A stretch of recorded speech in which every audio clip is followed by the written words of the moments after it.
ገፋሙ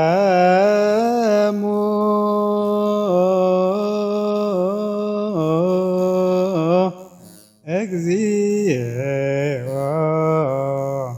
ለእለ ይገፉኒ ጸብኦሙ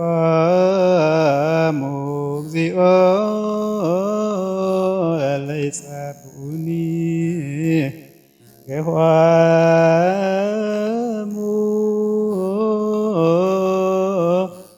እግዚኦ ለእለ ይገፉኒ። እንግዲህ ጌታችን መድኃኒታችን ኢየሱስ ክርስቶስ ለሰው ልጆች ድህነት ሲል የተቀበላቸው መከራዎችና ሕማሙ፣ ስቅለቱ፣ ሞቱ፣ ወደ መቃብር መውረዱ ሁሉ በሰው አንደበት ሲነገር ይከብዳል። ያው እግዚአብሔር አምላክ በቸርነቱ ሁሉን ነገር ለኛ ድህነት ሲል መከራዎቹ ከበድ ይላሉ። እንዴት ይገለጻል እንግዲህ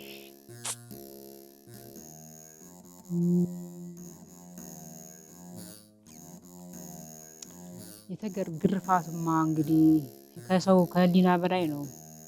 እሱ በመለኮትነቱ ቻለው እንጂ በሰው አእምሮ የሚወሰን አይደለም። በምሕረቱ በቸርነቱ እንጂ በእኛ አእምሮ የሚወሰን አይደለም። እንደ ምሕረቱ እንግዲህ እየጎተቱ 3 ሰዓት ላይ ከጲላጦስ ፊት እንግዲህ እሱ ንጉሥ ሲሆን እንደ ባሪያ እንግዲህ እንደ ማንኛውም እንደ ምዕመን ተፈርዶበት ለፍርድ ሂዶ በትህትና ማለት ነው። ከዛ ተፈርዶበት መጥቶ ልብሱን አውልቀው እንደገና አልብሰውት ሁሉ ሲያንገላቱት ሁሉ ራሱ እኔ እንደው በስመ አብ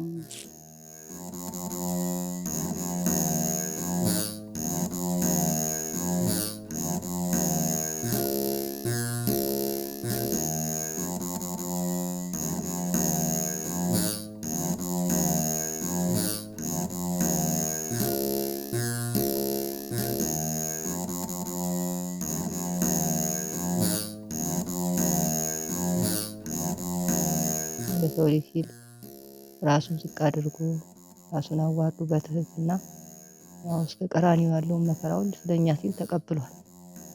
እኛም ደግሞ እሱን እያሰብን እየጾምን እየሰገድን እየጸለይን እያለቀስን ቆይተናል። ሁለተኛም ደግሞ በዚህ ውስጥም ባለው ስለ ሀገራችንም ሁኔታ ጨምረን እያለቀስን እያዘንን ቆይተናል። ስለ ዓለም ሁሉ ስላለው ሁኔታ እያዘንን እያለቀስን ቆይተናል። እሱም እንግዲህ መድኃኒታችን ኢየሱስ ክርስቶስ የሰው ልጅ በበደለ እሱ ለመካስ ስለፈለገ አስቀድሞም በገባው ቃል ኪዳን መሰረት እሱ መከራ ተቀብሎ የሰው ልጅ ነፃ ለማውጣትና ጌታችን እስከተሰቀለበት እስከሞተበት እስከተነሳበት ድረስ የነበሩ በሲኦል ተግዘው የኖሩትን ሁሉ ለማውጣትና ተስፋ ለመስጠት ስለሆነ የዚያን ጊዜ መከራው ቢከብድም የኋላው ደስታው ደግሞ ለሰው ልጅ ደስታ ሆኗል። ከሲኦል ያወጣቸው ነፍሳት በታዩ ጊዜ ለእመቤታችን ባሳያት ጊዜ እነኚህ ከሙታን በመነሳቴ እነኚህ ሁሉ ከሲኦል አወጣሁ ብሎ እዚያ በዕለተ እሑድ ማለዳ ያሳያት ነፍሳቶች በገሊላ ያስደስታሉ። እንግዲህ መከራ ካልተቀበሉ ደስታ አይገኝምና የሰው ልጅም መከራ ተቀበላችሁ የኋላው ደስታችሁ ይበዛል ያለውን አስቀድሞ እሱ መከራ ተቀብሎ ለኛ ደስታን ስላበሰረን በዚህ የኋለኛው ደስ ይለናል።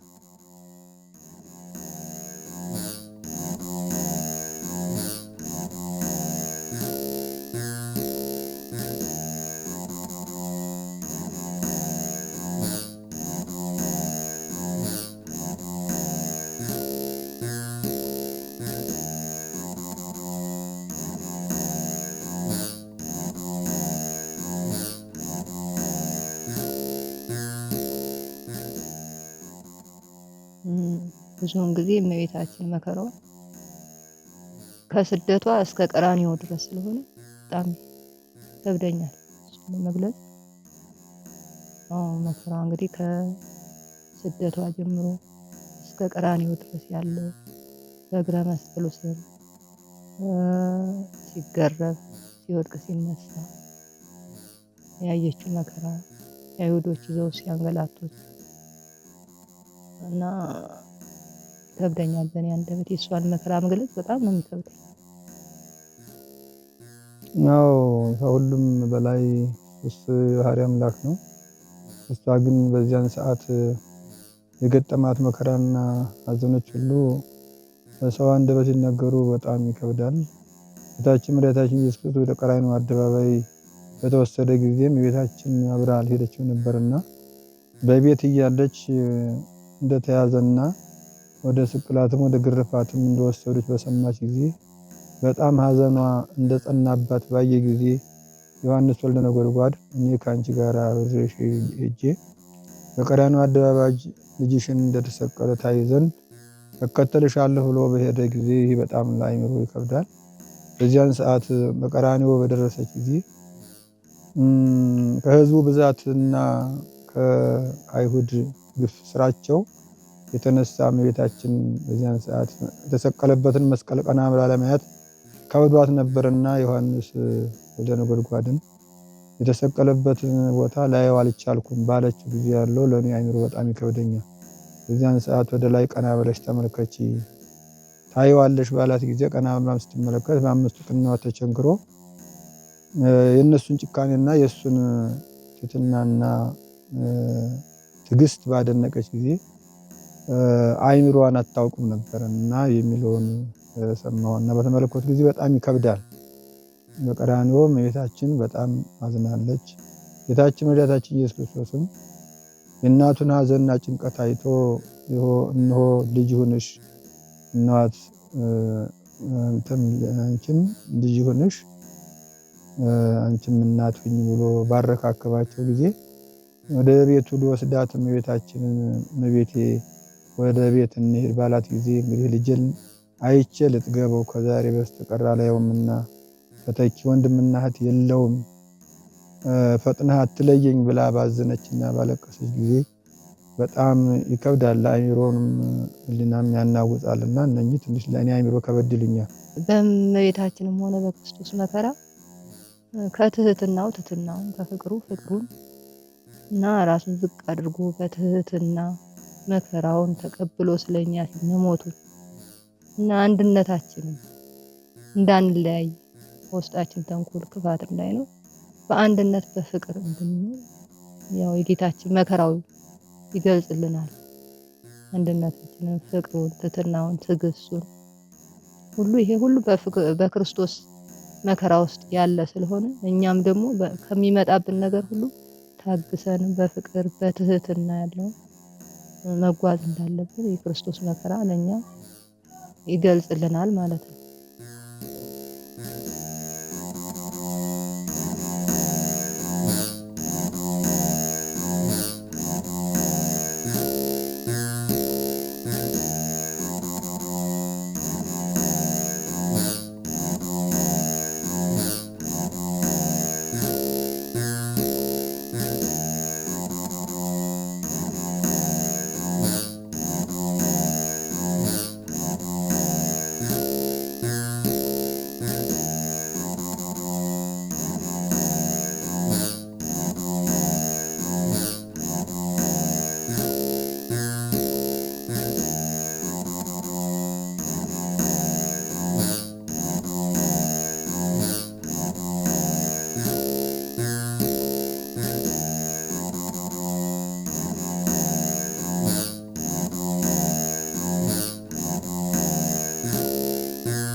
በሀዘን ነው ያሳለፍነው እና ሁለተኛም ደግሞ በዚህ በግብረ ሕማማት ውስጥ ብዙ የሚታሰቡ ነገሮች አሉ። አሁን ለምሳሌ ዓለምም ሀገራችን ኢትዮጵያ ቅድስት ኢትዮጵያም ታውካ ተናውጣ ትላለች። ስለሷ ሁሉ እየታሰበ በእንባ በለቅሶ ምንም አይነት ደስታ ከፊቱ ላይ መነኮሳቱ ምንም አይነት ደስታ ከፊቱ ላይ ሳያሳይ ያን እያሰበ ስለ ሀገራችን ሰላም ስለ ዓለም ሰላም ስለሁሉ ሰላም እያሰበ እያዘነ እያለቀሰ ነው ያሳለፈባት እና ዛሬ ደግሞ ቅዳሜ እሑድ ደርሰናል።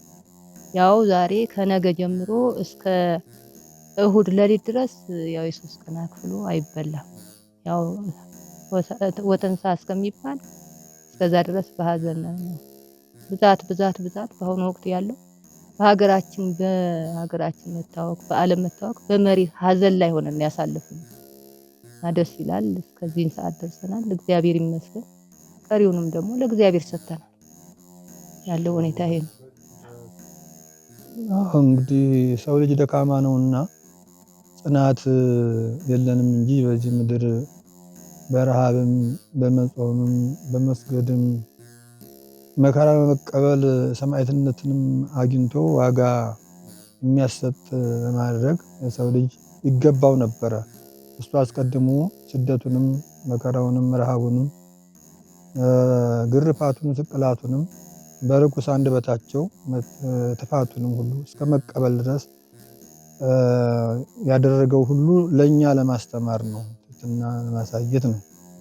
እንዲያውም ወደ ኋላ መለስ ብለን በጸሎተ ሐሙስ ያሳየው ትሕትና ራሱ እንግዲህ ሐዋርያትን እግራቸውን እስከ ማጠብ መድረሱ ፈጣሪ ሰማያት ወምድር ሲሆን እናንተም ለወንድሞቻችሁ ይህን አድርጉት ለማለት ነው። እና ይህ ሁሉ ያደረገው ለብዙዎቹ መከራ ለጥቂቶቹ ደስታ ይሆናልና መከራ ለሰው ልጅ የተሰጠ ነው።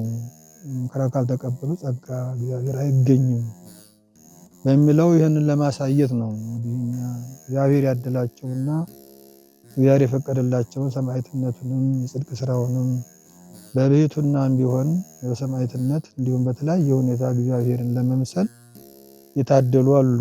እንደዚሁም ደግሞ እግዚአብሔር የፈቀደላቸው ደግሞ በስጋቸው ዓለሙንም ተደስተው በነፍሳቸውም ደግሞ የሚጠቅማቸውን ነገር ሰርተው የጽድቅ ስራን ማግኘት የሚችሉ አሉ እና ስለዚህ ነው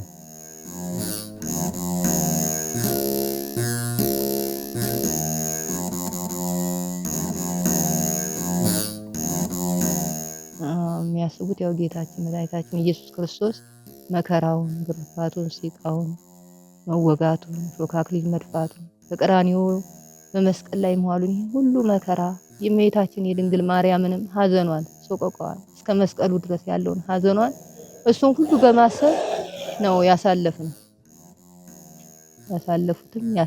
ሁላችንም ያሳለፍነው ያን በማሰብ ነው።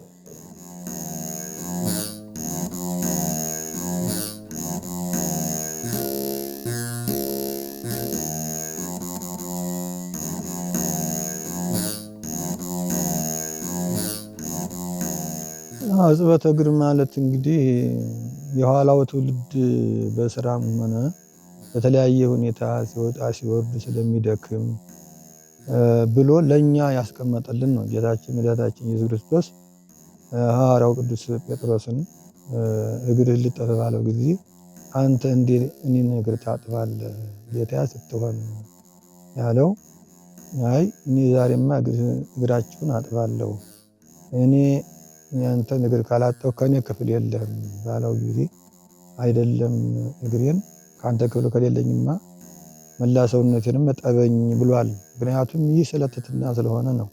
መድኃኒታችን ኢየሱስ ክርስቶስ በጥምቀቱ ጊዜም ዮሐንስን ወደ ዮርዳኖስ ወርደን አጥምቀኝ ባለው ጊዜ እኔን አንተን እንዴት አጠምቃለሁ? አንተ እኔን ታጠምቃለህ እንጂ አይገባኝም አለው። አንድ ጊዜ ስተው ለእኛ ተድላ ደስታ ነው። አንተም መጥምቀ መለኮት ተብለህ ሲነገርልህ ይኖራል፣ እኔም ትሕትናዬ ይነገርልኛል ብሎ እንደተጠመቀና እንዳጠመቀው ዮሐንስ ይህም ደግሞ እንደዚሁ ሐዋርያትን ባጠባቸው ጊዜ ከመዝ ግበሩ ለቢጽክሙ ብሎ ወደፊትም ለወንድሞቻችሁ ይህንን አድርጉት፣ ወንድሞቻችሁን በድካማቸው ጊዜ እግራቸውን እጠቡ ብሎ ስለ ድካማችን ብሎ ነው ትሕትና ያሳየው። በዚህ ይመስለኛል እኛ እንግዲህ የትንሣኤውን እያሰቡ ምእመናን በየትኛውም ቦታ ላይ የጌታችን ከ40 ጾሙ በገዳሙ ቆሮንቶስ ከተፈተነው ፈተና ጀምሮ ስለ ሕማሙና ስለ ስቅለቱ፣ ስለ ሞቱ፣ ስለ ትንሣኤውም ስለ ሁሉም ብሎ ጌታችን የሰጠውን ቃል ኪዳን ለመሳተፍ እንግዲህ ትልቁ ዋጋ ማግኛው ለተራበ ማብላትና ለተጠማ ማጠጣት፣ ያዘኑትን ማረጋጋት በትንሣኤው የሚሆነውን ነገር ሁሉ ጌታችን መድኃኒታችን ኢየሱስ ክርስቶስ ለሰው ልጅ ደስታን እንዳሳየ ሁሉ እኛም ደግሞ የተራቡትን፣ የተጠሙትን፣ ያዘኑትን ሁሉ በማረጋጋትና የተበረዱትን በማልበስ በእንደዚህ መልክ ምእመናኖች የተዋህዶ ሃይማኖት ተከታዮች የሆኑ ሁሉ ይጠቀሙበት ይገባል እላለሁ።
እግዚአብሔር አምላካችን በሀገራችን በኢትዮጵያና በውጭም ሀገር ያላችሁ ሕዝበ ክርስቲያኖች በሙሉ ጌታችንና አምላካችን መድኃኒታችን ኢየሱስ ክርስቶስ እንኳን ለብርሃነ ትንሣኤው አደረሳችሁ አደረሰን፣ አሜን።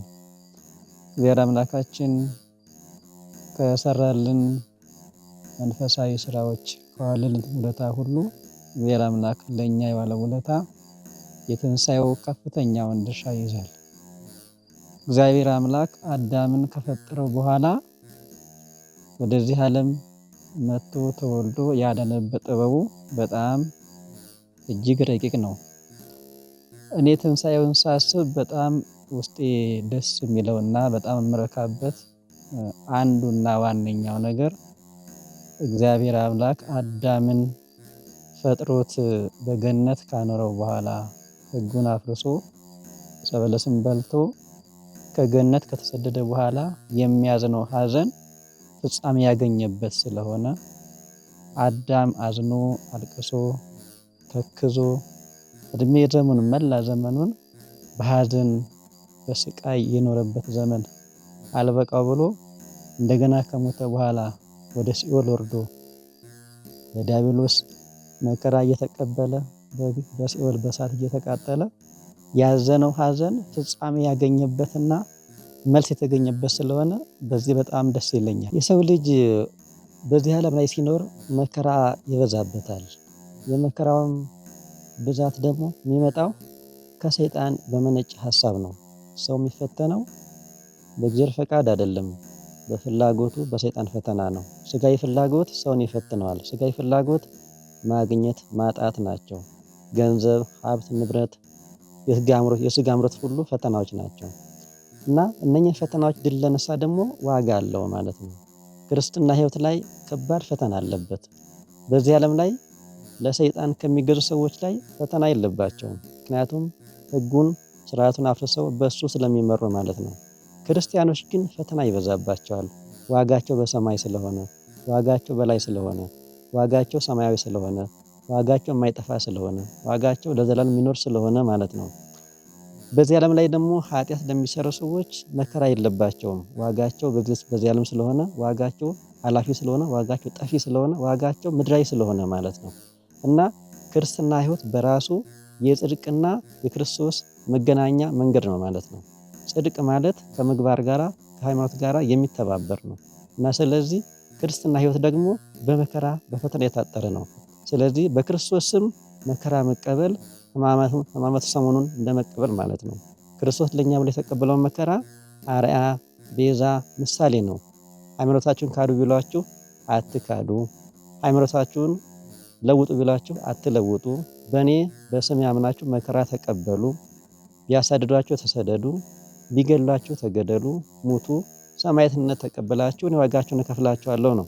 ምክንያቱም እሱ እግዚአብሔር አምላክ ሰንበትን ሻሪ በዓልን አክባሪ ሳይሆን ያሉት ሰንበትን ሻሪ ብለው ግፍ የሰራ ብለው መልካም ስለሰራ ደዌ ስለፈወሰ ሙት ስላነሳ ኃጢአት ሆነበት ተቆጥሮበት ነው ለመከራ ለሞት የበቃ ማለት ነው። እኛም ደግሞ ክርስቶስን ስንከተል ቤተክርስቲያን ስንሳለም ስናስቀድስ ስንቆርብ ቤተክርስቲያናችንን ስናገለግል ፈተና ይበዛብናል። ምክንያቱም ይህን የማይወደው ሰይጣን ይህን የማይፈልገው ሰይጣን ይህንን መልካም መስራት የማይፈልገው ሰይጣን ለኛ ትልቁ ዓላማውና እቅዱ ከመንግስት ሰማያት ማውጣትና ከእግዚአብሔር መለየት ነው ማለት ነው።